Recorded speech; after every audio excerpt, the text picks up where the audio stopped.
আমার ঝটপট সহজে বিরিয়ানি রান্নাটা আমার বাসায় সবাই খুব পছন্দ করে। মাইবিনের বাবা তো বলে তোমার বিরিয়ানি রান্নাটা কখনো খারাপ হয় না। আর মাইবিনের কথা কি বলবো, তার এতই বিরিয়ানি পছন্দ যে 3 বেলা দিলে 3 বেলাই খেতে পারে। আসসালামু আলাইকুম, শুভ সন্ধ্যা সবাইকে। আশা করছি সবাই ভালো আছেন। আজকের ভিডিওটা আমি দুপুর থেকে শুরু করেছি, বিরিয়ানি রান্না করব। তো তার জন্য আগে মাংসটা মেরিনেট করে নিচ্ছি। বেশ অনেকদিন পরে আমি রান্না করতে আসলাম, মানে এই কয়েকদিনের ভেতরে আমি রান্না করেছি, কিন্তু ওভাবে না, দেখা গিয়েছে একটু নাড়া দিয়েছি তরকারি, এরকম আর কি। বিরিয়ানিটা ফুপি রান্না করতে পারে না, না হলে ফুপি রান্না করতো। বাসায় ঘি শেষ হয়ে গিয়েছিল, তো একটা ঘি অর্ডার করেছি। আমি সবসময় এই পেজ থেকে ঘি অর্ডার করি, ওনাদের ঘিয়ের স্মেলটা আমার কাছে ভালো লাগে, যার কারণে ওনাদের পেজ থেকেই নেওয়া হয়। আর আমার ছেলেটা যেহেতু বিরিয়ানি, রোস্ট এসব খাবারগুলো বেশি পছন্দ করে, তো দেখা যায় যে সপ্তাহে 2-3 দিন আমার রান্না করতেই হয়। এর জন্য আমার ঘিটা অনেক বেশি দরকার হয়। তো আমি একটা 1 কেজির ঘি অর্ডার করে নিয়েছি। মাংসটা মেরিনেট করে কিন্তু আমি সাইডে রেখে দিয়েছি। এখন চালটা বসিয়ে দিব। আমি সবসময় যেভাবে সহজে রান্না করি সেভাবে আপনাদের সাথে শেয়ার করছি। রাইস কুকারে তো পোলাও রান্না করা হয়, তো এই তো চালটা ভালো করে ধুয়ে নিয়েছি, পরিমাণ মতো পানি দিয়ে দিয়েছি, তারপর কয়েকটা কাঁচামরিচ দিয়েছি, কয়েকটা দারুচিনি আর এলাচ দিয়েছি, লবণ দিয়েছি, তারপর বেশ খানিকটা গুঁড়া দুধ দিয়েছি, তারপর অনেকটা ঘি দিয়েছি। বেশি করে গুঁড়া দুধ আর ঘি দিলে অনেক বেশি মজা হয় রাইসটা। তারপর আরো কিছুটা তেল দিয়ে দিয়েছি আর লাস্টে দিয়েছি চিনি। এখন একটু নেড়ে চেড়ে কয়েকটা কিশমিশ দিয়ে বসিয়ে দিব।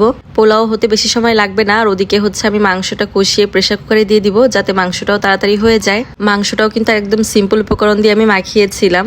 লবণ দিয়েছি, আদা রসুন জিরা বাটা দিয়েছি, পেঁয়াজ আর কাঁচামরিচ বাটা দিয়েছি, টক দই দিয়েছি, রাঁধুনি প্যাকেটের মশলাটা দিয়েছি, আর একটু টমেটো সস দিয়েছি। তো এখানে 1.5 কেজির মতো মাংস ছিল আর 1 কেজির মতো পোলাওয়ের চাল।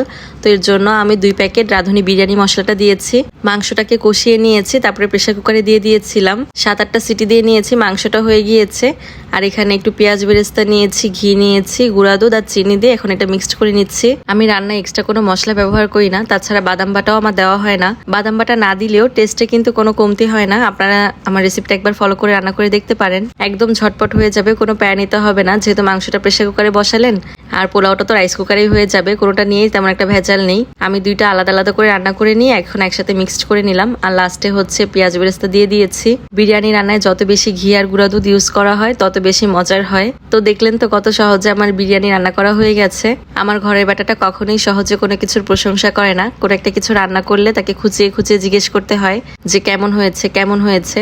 কয়েকবার জিজ্ঞেস করার পর তারপরে বলে, ভালো হলে বলে যে ভালো হয়েছে, আর যদি ভালো না হয় তাহলেও বলে যে না ভালো হয়নি। আমার বিরিয়ানি রান্নাটা আবার তার কাছে সবসময় ভালো লাগে, এই কারণে বোঝা যায় যে না এটা আসলেই ভালো হয়। কারণ ভালো না হলে সে সবসময় মতো বলেই দিত ভালো হয়নি। তো দুপুরবেলা খাওয়া দাওয়া শেষ করেছি। বিকালের দিকে আমার খালামণি এসেছিল, আমার মানহাজকে দেখতে এসেছিল। সেই হসপিটালে খালামণি আমার সাথে ছিল। তারপরে আর এতদিন আসার সুযোগ করতে পারিনি। আসলে বাসা কিন্তু খুব দূরে না, আমাদের বাসা কাছাকাছি, কিন্তু আসলে সংসার সামলানো, বাচ্চাদের পড়াশোনা সব মিলিয়ে আসলে কাছে থাকলেও খুব বেশি একটা আসা যাওয়ার সুযোগ নেই। খালামণি ছোট ছেলের সাথে আমার মাইবিনের এবার বেশ ভালোই খাতির, যেহেতু বয়সের ডিস্টেন্সটা খুব বেশি না। দুইজন অনেক সময় খেলাধুলা করেছে, তারপর খালামণিরা চলে গিয়েছিল। বাসায় কেউ আসলে ভালোই লাগে, গল্প করতে করতে কখন সময় কেটে যায় বোঝাই যায় না। ভিডিওটা আজকে এখানেই শেষ করে দিচ্ছি। ভালো লাগলে একটা শেয়ার করে দিবেন। সবাই ভালো থাকবেন। আল্লাহ হাফেজ।